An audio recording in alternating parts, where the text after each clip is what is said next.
Welcome, everyone, to the Montero podcast. I'm your host, Dominic, and today I have Doug Fosnaugh with me.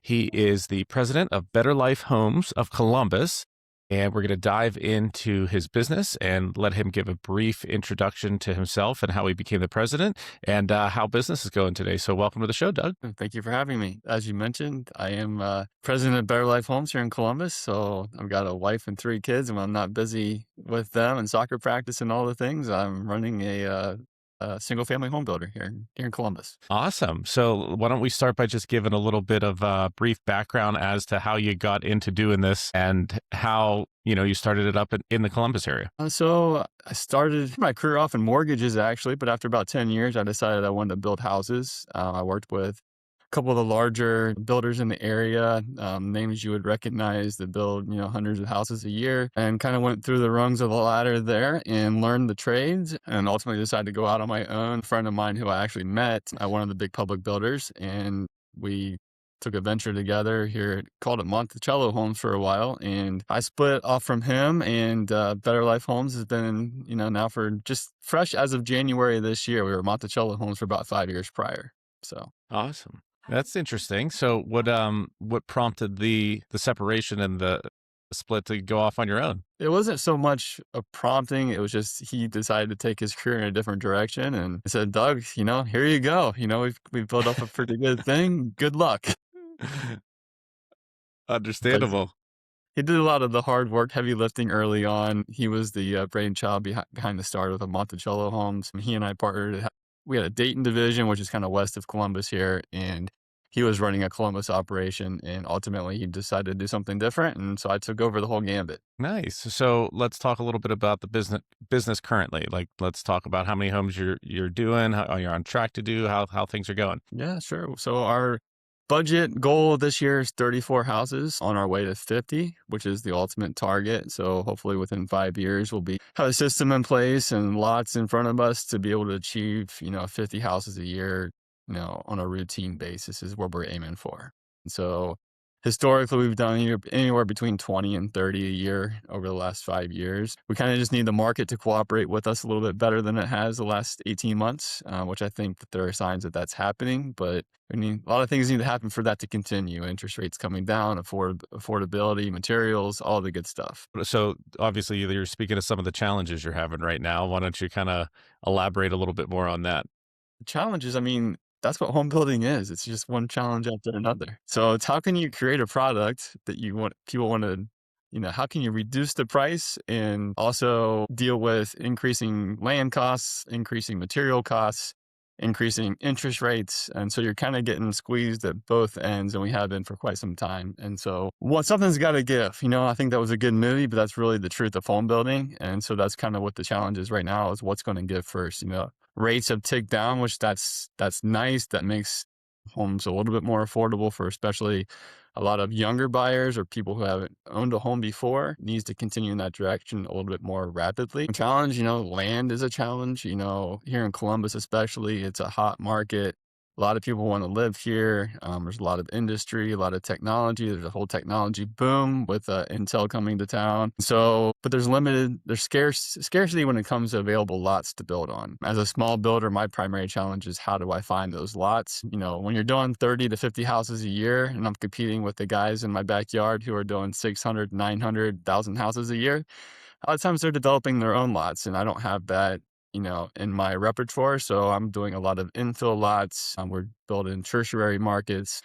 One project we're doing right now is in the village of Ashley, which is Delaware County. It's a smaller village, hasn't really seen new build construction, at least not in scale, for 50 years or more. And so it's kind of bringing affordability to the market, but bringing also homes to areas that haven't had an underserved. Too small of a market for the big guys and just big enough for me. Nice. So how do you go about finding your lots then? It sounds like that's a little bit of a challenge for you. It is, it's lots are the feeder. The lots I buy today are the houses I build in 3 and 6 months. And so it's always out in front of me. And so it's not only managing the sticks and bricks of today, but always having that hat on, if you will, looking forward. Use a variety of resources. I've got realtors in the area that are always scouting and looking for lots.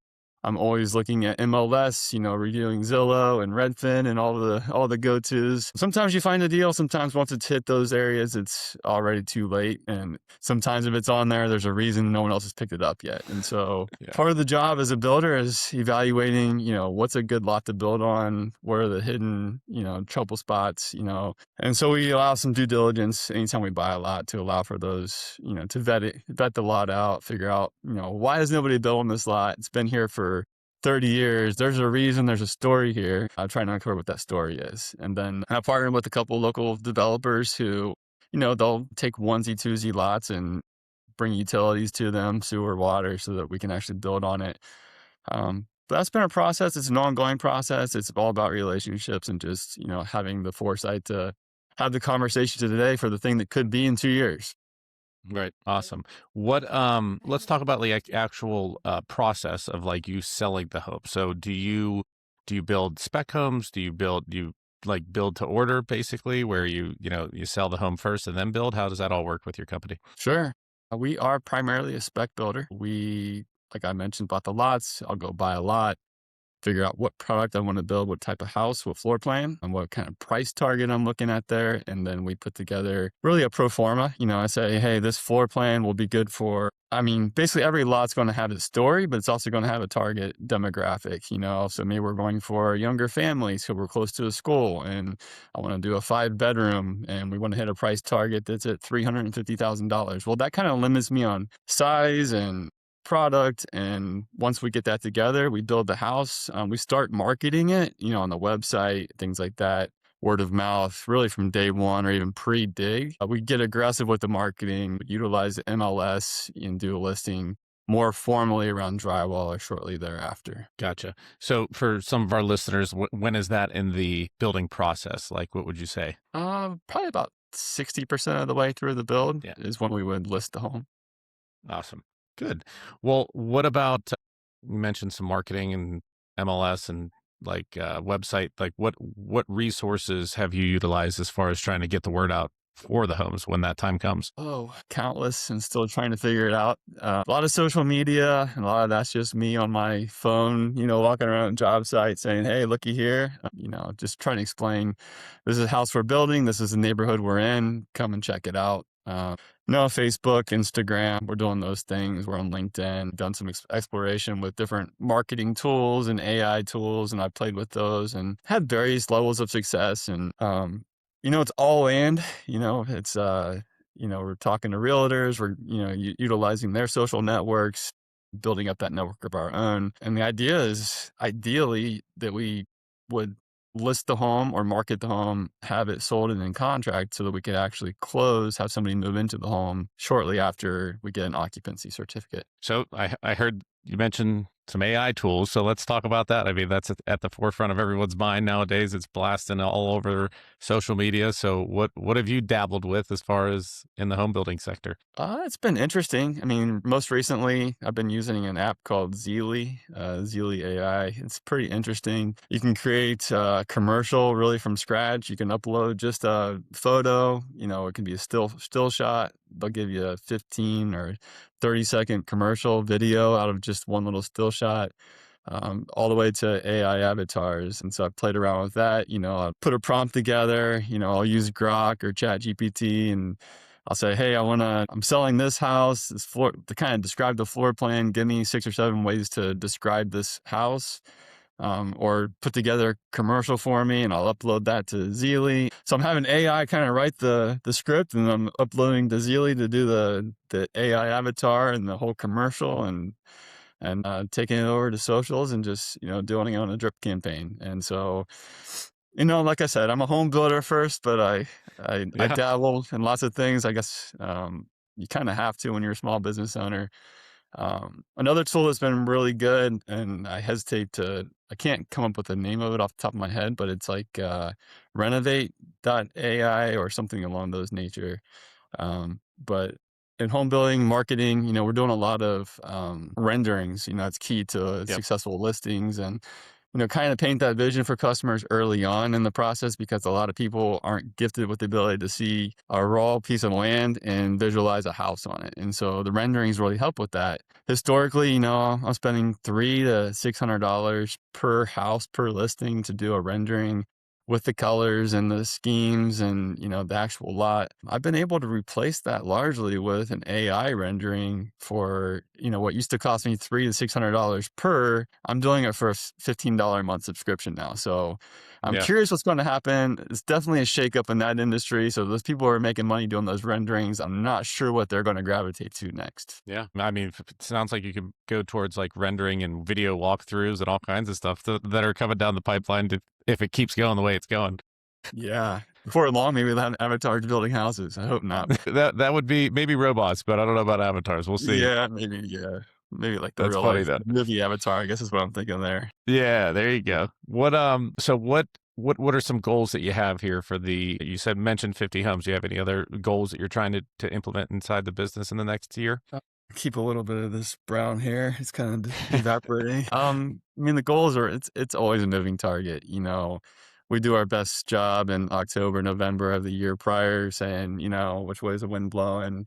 How many can we do? Where can we build? What makes the most sense? And by the time you get to February, you kind of got everything shook up and you're kind of resetting, expectations. We had a crazy winter here. So anytime you go through a crazy winter, that all your starts get delayed, which means all of your sales get delayed, which means all your closings get delayed. And now we're just scrambling to make up time. But it's always about setting goals, evaluating and resetting goals based on, there's not a whole lot of controllables when it comes to home building. And so we do our best to control what we can control and then deal with most of what we can't. And a lot of that, like I said, it's, you don't know what's under the ground until you start digging. So you're dealing with that. You don't know what the weather's going to do until you start building. And then you get 2 weeks of freezing rain and snow. And before you know it, sun's here and then you got nothing but rain and mud. And so it's going from one challenge to another. And how quickly can you get through that and move on to the next thing and adapt and recover and try again. Fair enough. Fair enough. I would love to hear what you think you can control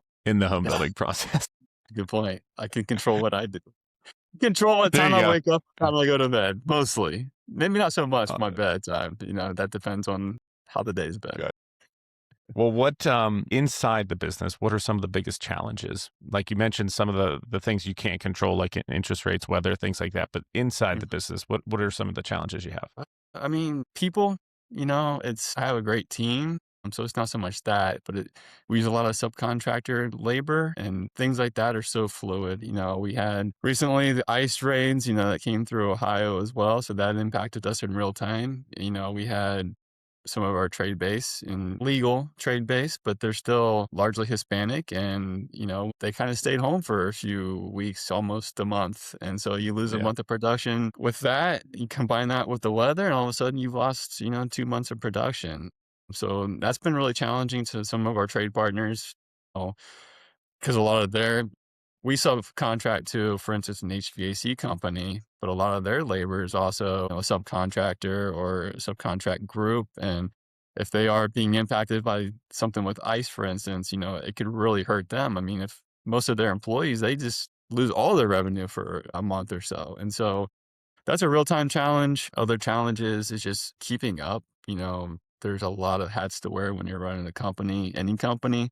Home building in particular, there's just so many moving parts that, you could have an agenda for the day. I talked about having an agenda for the year and being shaken up by January. It's the same thing on a daily basis. I wear the hat. I'm actually in the field building some houses. So not only am I, buying land and, running sales and trying to do the marketing, but I'm also out there, inspecting job site, calling contractors, running the schedules and doing all that. So it just becomes a time management thing.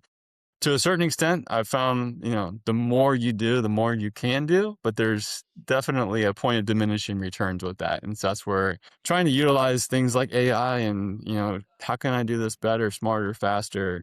How can I delegate, and then you run into cash, that's a big challenge when you're running a business, and especially a capital intensive business like home building. Because even when business is good, you're creating a product that has, let's call it a 5 or 6 month lead time from the time that you actually break ground to the time you can actually put money in the bank, back in the bank. And so when you're doing, 18 or 20 of these at a time, you need some pieces to fall pretty consistently. You can't dig the next hole until the other one's, until you hand the keys off to another customer. And so it's managing that. And that's probably the thing that gets the most challenging, that I was probably the least aware of or concerned about when I started in the business. When you work for a large company, a big public company, cash is always there. You don't have to worry about Yeah. where the next draw is coming from. It's just, big daddy stockholders already put that money in the bank for you. But there's no private equity. There's no money in the bank waiting for me. I've got to find it and put it in there first. Gotcha. So I'm going to circle back to your trade partner issue that you were mentioning. Where do you go to find your like good trades? Or like, is it just all referrals, word of mouth? You actively looking? Talk to me about that. I'm loyal to a fault, but I'm not married to anybody but my wife. So when it comes to trade partners, relationships that work, we try to keep them. It's a lot of grace both ways. I know that they're not going to be perfect. By no means are we perfect. We just try to do our best to make sure we're always trying to be perfect. And you have somewhere close to it sometimes. When it comes to trade partners, I've been blessed to have a good, kind of a good career, long career in the area, have built up quite a Rolodex of, solid people, solid trade partners, solid entrepreneurs that are always looking to grow and expand their business, try to keep some similar values. And, you get somebody good, you do your best to keep them. And that can be challenging.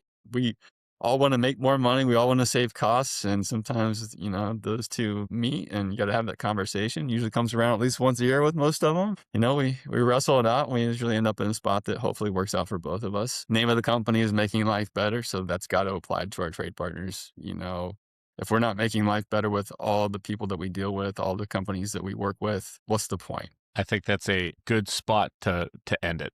I think that was a good way to basically, talk about like your mission statement, your core values, you know what I mean? So I really appreciate the time that you spent with me here today, Doug. I wish, you and Better Life Homes much success in the next year here, and hopefully you hit that 50 home target coming up. Appreciate that. Thank you.